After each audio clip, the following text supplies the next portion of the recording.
হযরতুল আল্লাম শহীদ মরহুম আল্লামা দেলওয়ার হোসেন সাঈদী রাহিমাহুল্লাহ ওনার স্মৃতি বিজড়িত আজকের এই ঐতিহাসিক প্যারেড ময়দানের তাফসীরুল কোরআনের প্রোগ্রামে সব আছে, স্টেজ আছে, শ্রোতা আছে, প্যান্ডেল আছে, মিডিয়া কাভারেজ আছে, কিন্তু আমাদের কলিজার টুকরাটা আমাদের মাঝে নাই।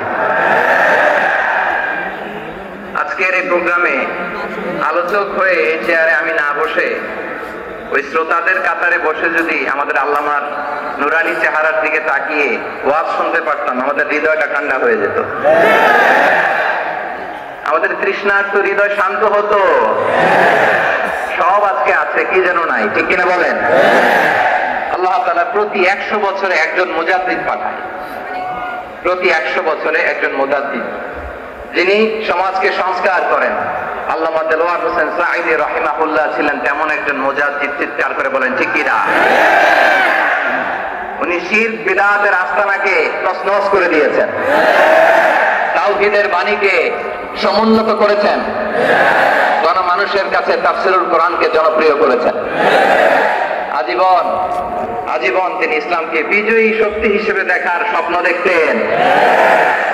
এত প্রাঞ্জল ভাষা, এত চমৎকার আধুনিক প্রেজেন্টেশন, গণমানুষের কাছে কোরআনের তাফসীরকে এভাবে জনপ্রিয় করে তোলার মতো ব্যক্তিত্ব আল্লামা সাঈদী ছাড়া দ্বিতীয় কেউ এই বাংলার ভূখণ্ডে নাই।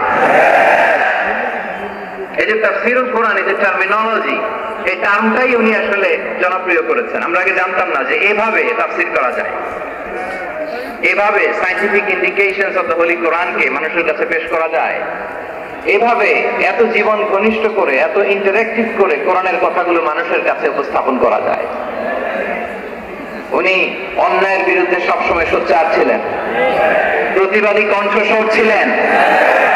ওনার আলোচনা শুনলে দেহের রক্ত টকবক করে ফুটতে থাকতো। আল্লাহু আকবার, আল্লাহু আকবার, আল্লাহু আকবার।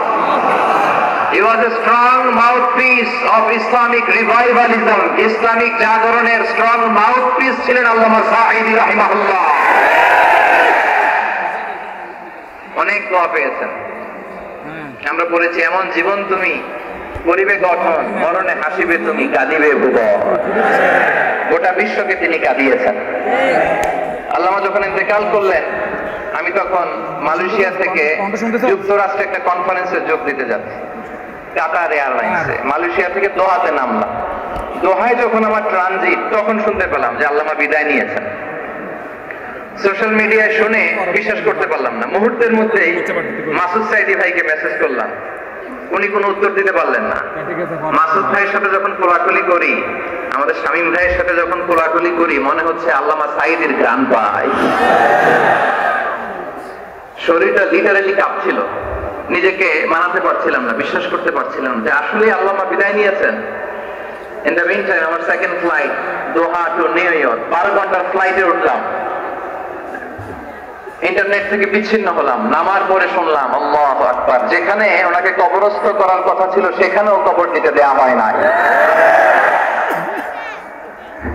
ছবিগুলো দেখতে লাগলাম, হাসি মাখা মুখ, হাসি মাখা নিথর দেহটা, মরণে হাসিবে তুমি, কাঁদিবে ভুবন। From east to west, from north to south, the entire globe, গোটা বিশ্ব ওনার জন্য কেঁদেছে, গোটা বিশ্ব কেঁদেছে। কাবার গিলাফ ধরে ধরে মানুষ চিৎকার করেছে। এর চেয়ে শ্রেষ্ঠ মৃত্যুকার হতে পারে?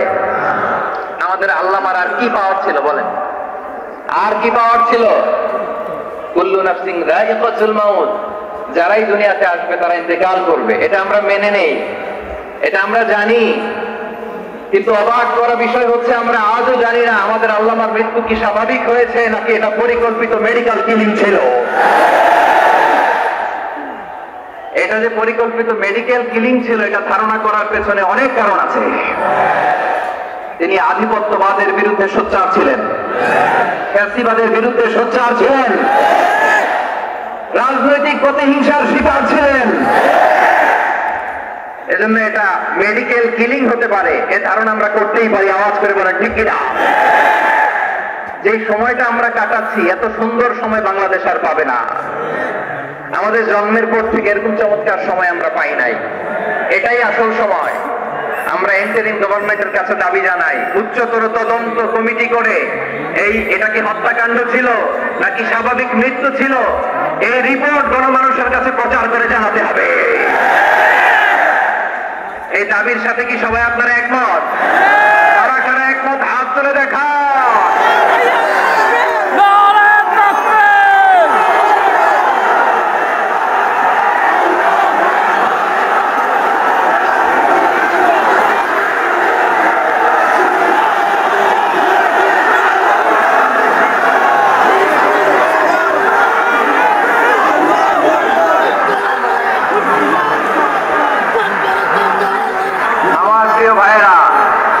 প্রিয় চট্টলাবাসী, আল্লাহ তাআলা তার এই মুখলিস গোলামকে তার জান্নাতুল ফেরদাউসের মেহমান হিসেবে কবুল করুক, তার জীবনের সকল খেদমাগুলোকে কবুল করুক, জান্নাতুল ফেরদাউসের আলা মাকামে তাকে মেহমান হিসেবে কবুল করুক। আল্লামা শহীদ দেলোয়ার হোসেন সাঈদী রাহিমাহুল্লাহ, উনি ছাড়াও এই ঐতিহাসিক ময়দানে কথা বলেছেন আল্লামা লুৎফুর রহমান রাহিমাহুল্লাহ, চলে গিয়েছেন আমাদেরকে ছেড়ে। তিনি বলতেন, ইনশাআল্লাহ মিজান আবার আসবে। হুজুর, আমি তো আসলাম, আপনি তো আমাদেরকে ছেড়ে চলে গেলেন। আল্লাহু আকবার, আল্লাহু আকবার, আল্লাহু আকবার। গলায় কোনো সুর ছিল না, সুর দিয়ে কথা বলতেন না, কিন্তু এত চমৎকার শব্দের গুণ, এত চমৎকার প্রেজেন্টেশন, এত চমৎকার ভাবে ঐতিহাসিক বর্ণনাগুলো তিনি উপস্থাপন করতেন, মন্ত্রমুগ্ধ হয়ে আমরা আল্লামা লুৎফুর রহমানের কথা শুনেছি। আমরা হযরতুল আল্লাহ লুৎফুর রহমান রাহিমাহুল্লাহর জন্য এই বিশাল ময়দান থেকে দোয়া করছি, আল্লাহ তাআলা তুমি তোমার এই খাদেমকে জান্নাতের মেহমান হিসেবে কবুল করে নাও। আরো অনেক আল্লামারা এখানে কথা বলেছেন, বিশেষ করে বাইতুল শরফের মরহুম পীর সাহেব হুজুর থেকে শুরু করে আরো যারা যারা তাওকাতুল্লাহ উলামায়ে কেরাম এই চট্টগ্রামের ময়দানে কথা বলেছেন, আলো ছড়িয়েছেন। আমরা এই লক্ষ লক্ষ তাওহীদি জনতাকে নিয়ে তাদের জন্য দোয়া করছি, আল্লাহ তাআলা ওনাদের জীবনের সকল ভুল ত্রুটি ক্ষমা করে দিয়ে তাদেরকে জান্নাতুল ফেরদাউসের মেহমান বানিয়ে নেই। আমরা এই ঐতিহাসিক প্যারেড ময়দানের প্রোগ্রাম থেকে স্মরণ করতে চাই 24-এর ছাত্র নাগরিক অভ্যুত্থানে আমার যে সমস্ত ছাত্র নাগরিক ভাইয়েরা দেহের তাজা রক্ত বিলি দিয়ে নতুন বাংলাদেশ আমাদেরকে উপহার দিয়েছে। বিশেষ করে আপনাদের এই চট্টগ্রামের শহীদ ফাইসাল, শহীদ ওয়াসিম সহ সকল শহীদকে আল্লাহ তাআলা কবুল করুক, আমরা সবাই পড়ি আমিন। প্রিয় ভাইয়েরা, আমি নগণ্য একজন কোরআনের ছাত্র, এত বিশাল মঞ্চে এত বড় প্ল্যাটফর্মে কথা বলা আমার জন্য সাজে না। তারপর আমাদের মুরব্বীরা আমাদের ডানে বায়ে বসে আছেন, ওনাদের আদেশ ক্রমে, ওনাদের অনুমতি ক্রমে কিছু কথা আজকে এই ঐতিহাসিক প্রোগ্রামে আপনাদের সামনে উপস্থাপন করার চেষ্টা করবো। মা তাওফীক ইল্লা বিল্লাহ।